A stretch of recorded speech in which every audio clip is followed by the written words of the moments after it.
This is part 6 in my series of videos going through the Proco.com Drawing Basics course. In this episode, I'll be going through the intuitive perspective section. This section is a little bit more project heavy than some of the previous ones, and some of the requirements are a little bit more fluid as well, meaning it's a little easier to spend more time exploring on each of those projects. While in the last section, I spent about 24 hours drawing for the projects, in this one, I spent over 36 hours. The first project in this section has us draw two-dimensional blob shapes and then translate how those shapes can be represented in three-dimensional space as a box. I have to admit that watching the project introduction for this one had me scratching my head a bit. He initially focuses on how these blobs could represent a head, torso, and pelvis, but the example he gives was a bit contorted, and it wasn't really making a whole lot of sense to me. It helped to watch the demo video on this one before doing the project. I feel like it was necessary to understand how to do the project correctly. In hindsight, after doing the remaining projects in this section, this exercise starts to make a little bit more sense to me. Eventually in the critique video, we start to get an idea of how this will apply to figure drawing. When we draw a figure, we often start by drawing a blob, such as a torso, and then we try to find the structure and how it fits into perspective.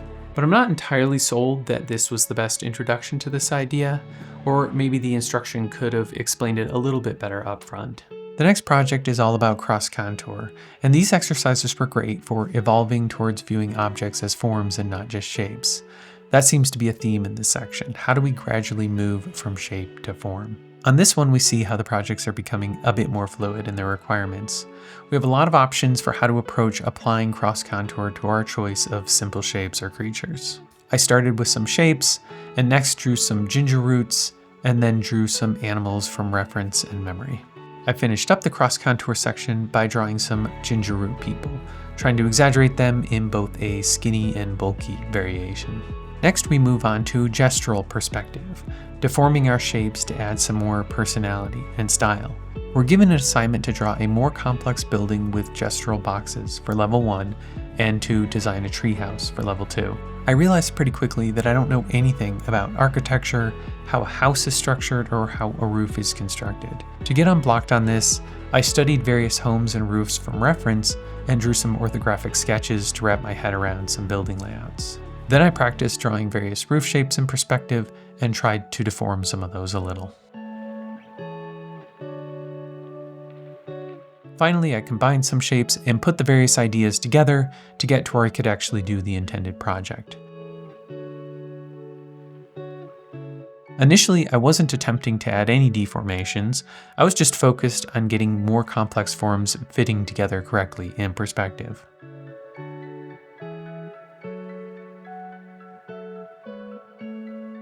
I finished with a more gestural structure as my final level 1 drawing.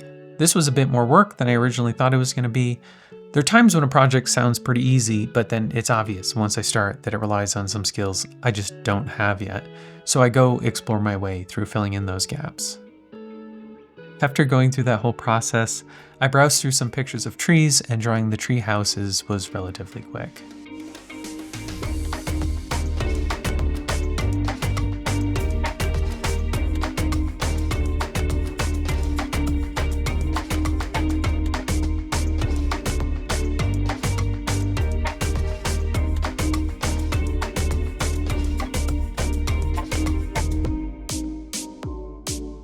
The second project for gestural perspective was to draw boxes of figure torsos. Level 1 was to draw these shapes from imagination, and level 2 was to draw them from figure reference photos. This was pretty straightforward compared to the last project. While Stan said that some people found it easier to draw from imagination, my shapes from imagination felt a bit boring. When drawing from the reference, I started to see how dynamic, twisted, and contorted the human torso can be in various poses.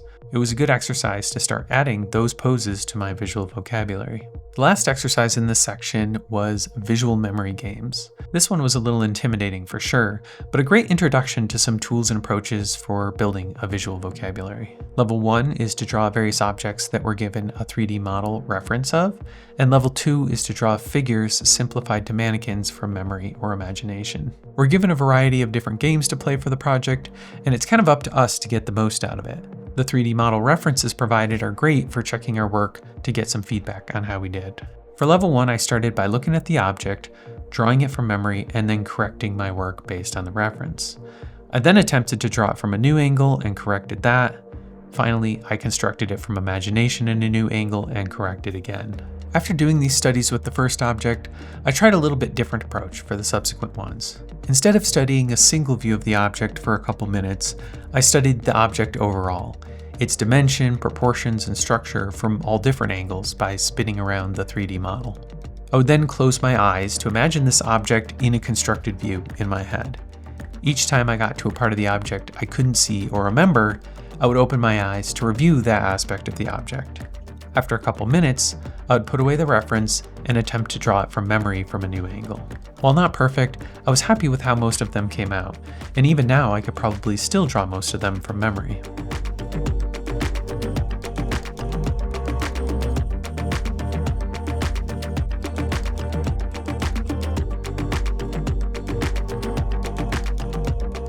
The level 2 project with figures was a bit more difficult. We don't have a 3D model of these figures to spin around, just a single reference photo. So it requires a little bit of understanding about the figure in order to get the most out of it. I started by looking at the figure for a couple minutes, and then put the reference away to draw from memory. To try and capture the pose that was quickly fading from my memory, I relied a bit more on gesture than anything else. I was trying to capture the gesture of that pose as I remembered it, but my structure and perspective were lacking a bit. One thing I felt like I was missing was a clear understanding of how I should mannequinize the figure. So I took one of my drawings and carefully studied how to draw that pose mannequinized as shapes and perspective. This is where that Blob to Box project starts to become valuable. I next moved on to drawing the figure mannequinized from a reference photo, and then tried to draw that same pose from a different angle. My first attempts were a complete fail, and I had one session where I just drew and erased the figure over and over again for a half hour straight. After some sleep, I was able to crack it a little and got my first mannequinized pose from imagination. I next attempted to draw the mannequin from memory again after studying the reference and putting it away, and I did a little bit better than I had before.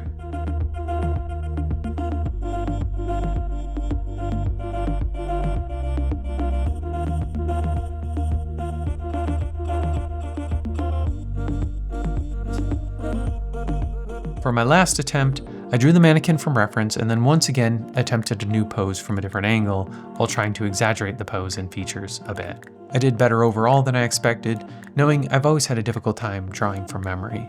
Doing these studies really opened the door for me in terms of understanding what strategies work for me and how to carefully observe the details of objects that I later want to be able to draw from memory.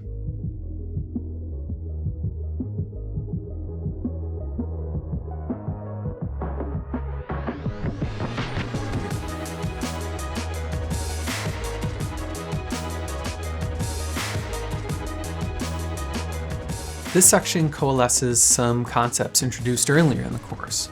Once we learn some basic perspective in the last section, we're able to apply those skills to make our shapes more dimensional. And while identifying structure and forms and then being able to draw them from a different angle from imagination seems like a really advanced skill, we've had a nice gradual pathway working us towards it. As far as progress in this course so far, I'm up to about 55 hours of instruction and 111 hours of drawing on the projects, bringing the total to around 166 hours thus far. And I seem to be sticking to around that 2-to-1 ratio of drawing to instruction. In the next episode, I'll be moving on to the values section. Subscribe to become a Negative Space Cadet and to follow along with where we go next.